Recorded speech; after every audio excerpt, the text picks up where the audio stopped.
What's up guys, I'm Phoenix Master 1 and welcome back for some more Fire Emblem Heroes, and today I'm going to be giving you guys my first impressions and the stat expectations I have for these new Fates units that we're going to be getting tomorrow. So this is a Conquest themed banner and we have got Ophelia here. For the longest time I wondered why we didn't have Ophelia because she is so popular from Fates and she has a really good personality. Now I usually say that as a joke, but I do appreciate how positive she is. So she has got Mistletoe as her tome, accelerates her special trigger cooldown -1, has the sling effect, and this is the third tome with the sling effect, I believe, after Merrick's Refine and Ishtar's tome.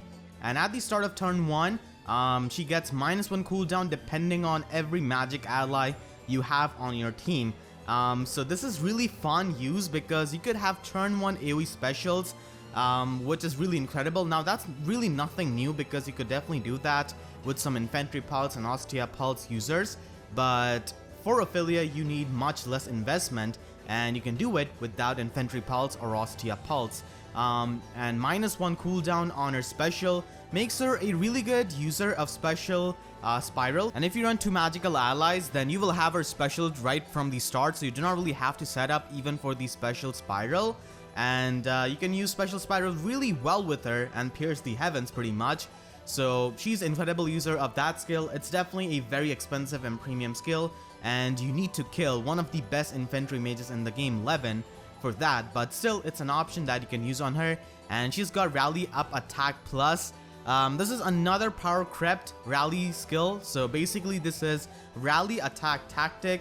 This is probably going to be the 400 SP assist skill, just like the new Dual Rally Plus skill we have on Quan, and this is going to be incredible for higher tier arena because armor units can run Armor March on their slot C and they can still reap the benefits of +6 attack by having this rally skill.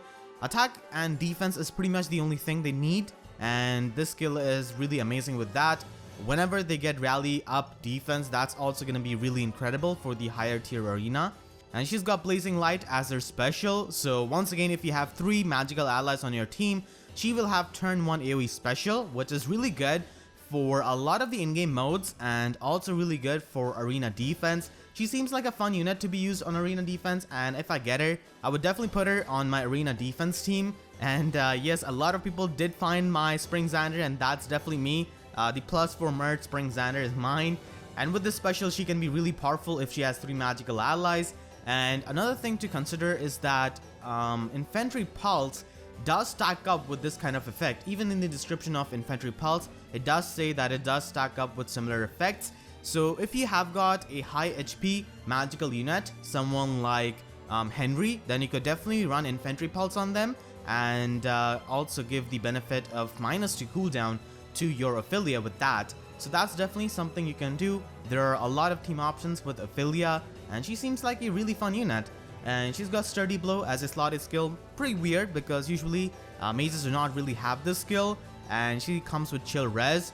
Absolutely amazing skill. And I'm glad this is present in the normal summoning pool now, because till now only Spring Catria had that, and she's a seasonal unit. So her base kit is pretty good with Chill Res and the Power Crept Rally skill, and these are the stats I'm expecting on her. I've given her more defense than a mage would usually have because she has got Sturdy Blow in her base kit, and with that she could reach 31 defense, which is actually pretty decent for a mage, and I've given her lower resistance. Once again, these are not confirmed stats, this is just my expectations, not even predictions. This is just something I want to see on these units, and it's pretty fun to allocate stats on these new units and see what kind of stat spread they might have. So that's my expectation with Ophelia. She just seems like a fun blue unit to use, honestly. Mistletoe is definitely going to be pretty nice effect. You could probably run her with something like Henry with really high HP and Infantry Pulse, and Lind, that could give you the +5 attack and speed with her Weapon Refine, and probably another magical unit to cover her weakness, I guess. So that's gonna be Ophelia, gonna be 5-star locked. And then we have got Nina. So Nina is an infantry archer. We've got a lot of those, and she comes with Shining Bow Plus. This is the bow which gave you the damage output depending on your magic stat and fates, and in Heroes it has a pretty similar effect to that of Leaf's Light Brand, and it's not really the most consistent effect. So if the foe has got 5 more defense than their res, then you get plus 7 damage on them. It's not really the most consistent effect, like I said, but still it's an option because this bow is inheritable, and she comes with drawback, moonbow, and a new Link skill, Speed Res Link, which is really interesting because Nina is known to have really high speed and really high res. If you see her growth rates and how Niles is her father, so she's probably going to be having high resistance and high speed. And then she comes with Bow Valor, a skill which only Valentine Roy had before this. So the new Link skill is really good, and the new bow does give you more options, but it's likely going to be an expensive option because Nina is probably going to be a 5-star locked unit because of the Valor skill. And these are the stats I expect for her. So in the trailer we can easily see that she has got 35 HP, and like I said, there's definitely heavy emphasis on her res and speed, so I think she's going to be really fast. The best things that you could do in Fates was pair up Niles with Setsuna for a really fast Nina. Setsuna was a really valuable female for fast kids on someone like Niles or even Kaden, for fast Selkie and fast Nina. And you could even pair up your Korin with a Setsuna Nina and have a really fast Kana. So these are the stats which I expect on her: really high speed, decent attack, low defense, and high enough resistance to make use of ploys. And of course with her Speed Res Link, she can reach up to 43 speed, and she can get up to 38 res, which is going to be really insane. And you probably want to run something like Iceberg on her then to make use of her high resistance. She could actually have lower speed. I have given her really high speed, but she could definitely have much lower speed than this. So that was Nina, and now we have got the Loyal Knight, the unit that's most likely to get demoted from this banner. And his voice actor is the same one as Pit and Dark Pit, and he is a Lance Cavalier. Now Silas is probably going to get demoted because he has the least impressive, I guess, base kit from these units, and he only has 4 skills. Sling Spear is going to be really good for facing armored units in higher tier arena, like Zelgius, Winter Tharja, and the Brave Hector and Effie. And he comes with reposition, steady stance, and even defense wave. So his base kit is geared towards more defense, which is definitely you want to have as an armor killer, because armor units have insane attack and broken fighter skills like Bold Fighter and Vengeful Fighter. So it's really best to have high defense as an armor killer. And because he has got the least impressive base kit from this banner, he is expected to be demoted. And if that happens, it's going to be so amazing because we're going to be getting another unit with reposition, and we are likely to get Steady Stance 3 as a 4-star skill. And that's going to be so useful because we do not really have a lot of enemy face slotted skills from 4-star and 3-star units. So Steady Stance is going to be absolutely amazing. I hope they can at least give us this kind of skill as a 4-star skill, because there are so many enemy face skill which are 5-star logged. So I would really like that. And even Defense Wave is likely to be a 5-star exclusive skill, which you would probably have to upgrade Silas for. And that's fine. Now, even Defense Wave isn't really all that coveted. We do have Defense Tactics Sacred Seal. It's not really as good as even Speed Wave or Auto Attack Wave in that regard, because you could definitely use Defense Tactics Seal. But still, it's a decent skill for being self-sufficient. So there's that. And I'm really hoping that Silas can get demoted. Shigure was also demoted from the last Fates banner, and he is a pretty good unit. So I'm expecting something similar to that for Silas. And these are the stats which I'm expecting for Silas. Overall, a well-rounded stat line with low resistance. This also reflects on him on his growth rates from Fates. So having 34 base attack is pretty good. 35 base speed is also really nice, and 30 attack might look a bit low, but with steady stance and with even defense wave, he can reach up to 42 defense, which is actually pretty good. So really excited about a potential demotion of Silas, because the other units on this banner do have premium skills. Nina, I guess you could argue that she doesn't really have any sort of premium skill other than this Link skill, but there's no way they're going to be demoting a unit with a Valor skill or a Link skill. So I do think Silas might get demoted for this. Having another unit with reposition, steady stance, Link Spear, and this wave skill, it's going to be amazing. And if you have a lot of Brave Ikes, then this is going to be really good for you, because you could inherit steady stance from him and then fodder off Brave Ike for the steady breath and ether. So this is going to be really nice if he gets demoted. And then we have got Flora. Now we did know that Flora was on this banner because of certain quote-unquote leaks. But really excited for this. I really like her as a character and as a unit in Fates. Did marry her in several of my Fates files. Now at first I was not really a big fan of her, but then she grew on me. And she's also voiced by the same voice actress who voices Cordelia and Lind. So she's got this she's got this legendary knife, legendary dagger, whatever you want to call this, and its description is so small that you have to upgrade your firmware to become an ant. You cannot read this as a human probably, but this has got so many effects. Like, this is an essay. It's insane how much text you have on this box.